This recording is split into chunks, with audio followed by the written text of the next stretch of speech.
What's good, YouTube? It's your boy Beezy. Listen, man, we back with another one real quick. Just a quick update for today.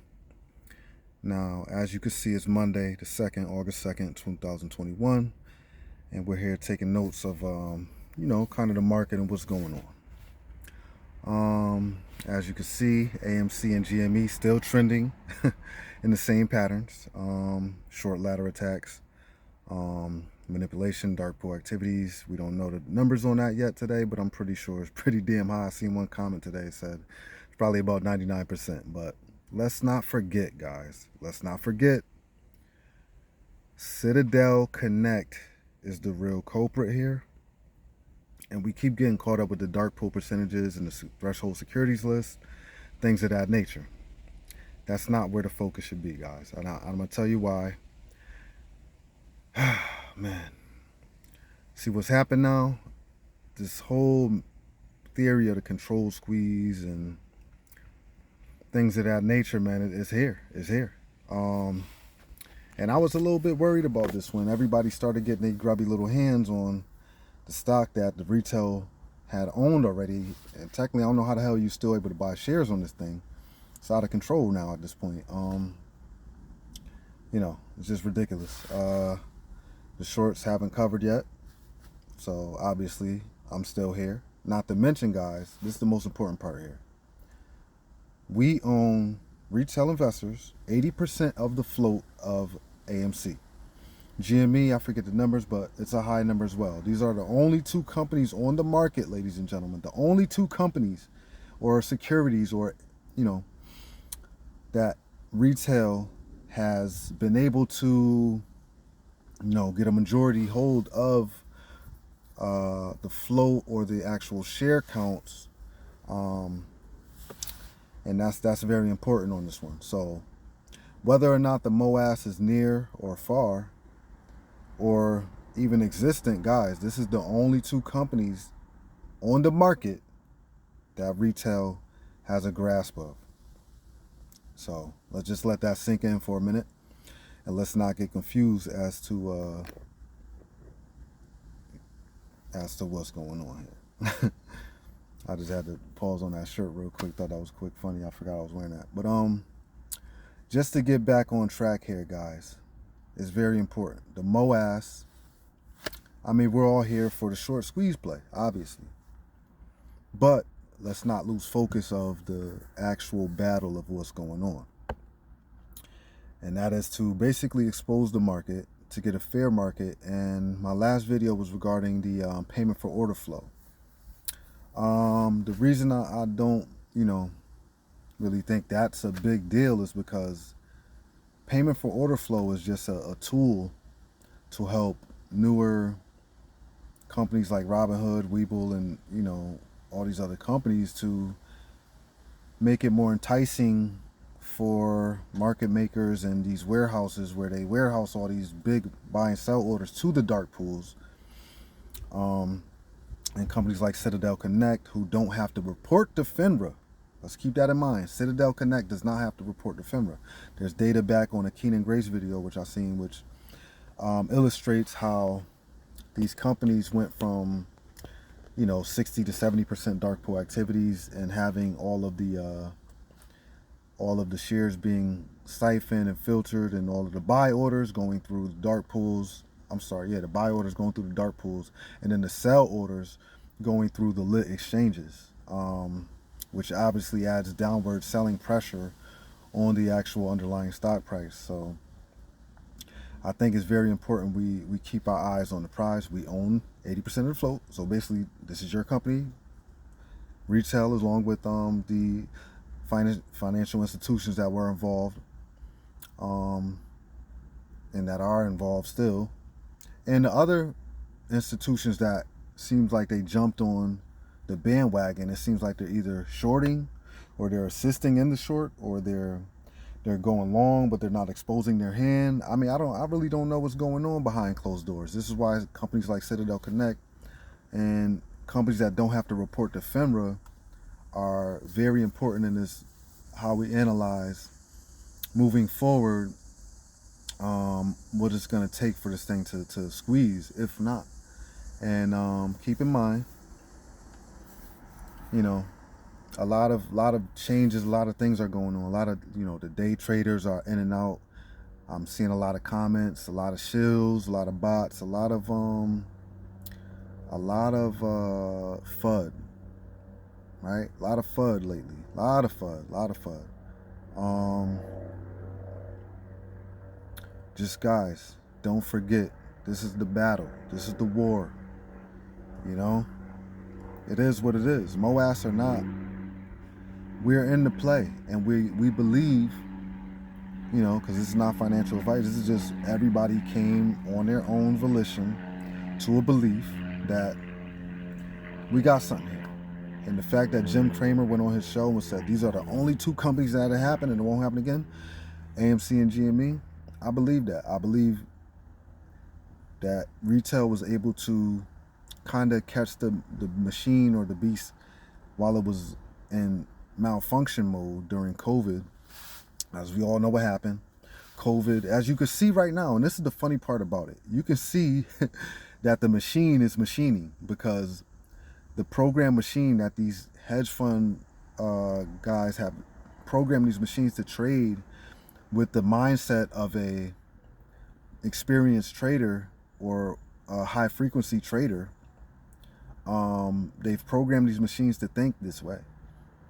So if you can see, like, damn, how is travel down, but airports and airlines stock rising because the machine is still operating as if COVID is not existent as far as its high frequency trading methodology. It's clear evident, man, to anyone with two eyes who's been watching the stock market for a certain amount of time, for a few months, which I've been, and I'm sure there's people that have been watching it way longer than me, and people with way more experience than me. I'm just, a fresh set of eyes looking at this thing from, as I said, a different perspective, a different, spectrum. I don't want to look at the VWAPs or the I do look at that stuff, but I do want to look at it and continue to use technical analysis, which obviously the machines are programmed to use and conspire against. And now you can see what they're doing, ladies and gentlemen. They're attacking any stock that retail is interested in. The machine's just automatically going the other side, and boom, boom, boom, boom. Short ladder attack, non-reporting, dark pool, all the the BS that's going on. And it's very interesting to watch, very interesting to continue to analyze and to see how this will play out, along with going on with the themes of now what's going on with the reverse repos hitting all-time highs over $1 trillion. We have the debt ceiling not being raised and how that affects the market. Market's supposedly supposed to be on red, and again, if the debt ceiling was not raised, you got to think what that means for the American dollar. That means the American dollar's going down. That means a potential dip or pullback in the market, not a crash per se, but a potential dip is capable or possible. So let's just keep our eyes on that right there. Again, this video is regarding whether or not the MOASS or whether or not the dark pools play a big part. And I think the fact that these big institutions came in right before the squeeze, could spell a little bit more time and a little bit more patience that's needed. Because if this is a control squeeze, if this is market manipulation at its finest, if this is the SEC turning a blind eye to all of the stuff that's going on, the SROs, I had a lot of question with SROs, self-reporting organizations, self-regulated organizations. Like, what is that about? Self-regulated organizations? Yeah, there's only $5 here, sir. That's all we made this year. Right. I just find this whole thing to be interesting to learn, man. And this AMC play has forced me or encouraged me to learn a lot of stuff I didn't know about how money works in the market, out in the market, how real life activities affect, it's funny. I do this every time now. I look at something, I go, damn, I wonder if there's a stock for that. Like, That's all my brain can comprehend at this moment. It's like, damn, I wonder if there's a stock for that. How does that affect, you know, this stock, that stock moving forward, or, you know, just any sector of the market. Very interesting stuff. I love it. I love watching it. Love to learn and continue to learn. I will shout out some of my sources here, which is Charlie's Vids, Simulating Trade, Keenan Grace, my boy B Hayes. You know, a lot of people that are keeping their eyes locked in on this thing. Obviously, I did my other video reviewing TMI, Review Dork, Trades, and Short the VIX. And I always forget the other guy's name because I never really watched his videos, but I will probably start trying to watch his videos. We have Randall Cornett. There's a big community out here of people who's, you know, keeping their eyes on the market, and particularly AMC and GME, along with any other, you know, securities that they're interested in and watching and things of that nature. But again, very interesting stuff. You know, I'm keeping my eyes on it, and I'm keeping my eyes on it, looking at it from a view of what the psychology of everything means. You know, the fear and greed index chart, I forget how it works, but that cheat sheet, Wall Street cheat sheet, I kind of apply that to my own thought process. And am I in fear? Am I in doubt? Am I in disbelief? Am I in euphoria? Or, you know, each aspect of the cheat sheet there, and the psychology of the market. You know, I was working on a book, Psychology of a Beginning Trader, or just in general someone who's coming into the market right now, as a lot of us are, newer investors, newer apes, you know, if you want to be referred to that as not, you know, newer investors, green, if you will. And like, wow, we're just getting into this thing. It's like, whoa, we're literally discovering where all the damn wealth went in America. And it's just like, that's where all the wealth went. And that's why we can't get it back. And that's why it's not moving from one source to the other, because it's literally, the wealth is being hoarded by the wealthy. And, you know, it's a little sick when you kind of get into and dig into and see, like, man, illegal activities, to even, like, for example, just being able to short a company over 100% of its worth is just, like, I get it. Play the game, man. You want to short a company, you want to try to short the company into oblivion, but then when the public comes and tries to be like, no, we love this stock, you know what I'm saying? This is what we love about American culture. You know, it's just, it's sad to see, man. It's sad to see the greed, and the impatience is bad. You know, people are like kids in the comments, man. Oh, when is the squeeze? When Lambo? When Moon? Man, relax. It's not about that. This is about learning. This is a learning experience. You know, this is a learning experience. What not to do, what to do. You know, what markets affect other markets, what sectors are hot and cooled, you know, what these computers are actually doing, what are they programmed to do. Like, it's too much to get to in one video. I mean, I'm going to continue these videos to kind of just give you my thought processes on how this whole thing came together.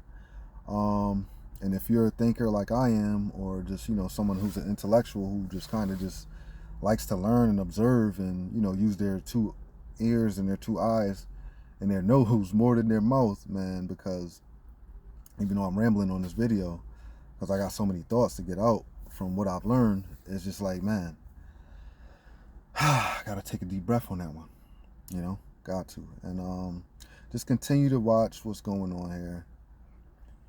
The MOASS is what we're watching here, the short squeeze situation possibility.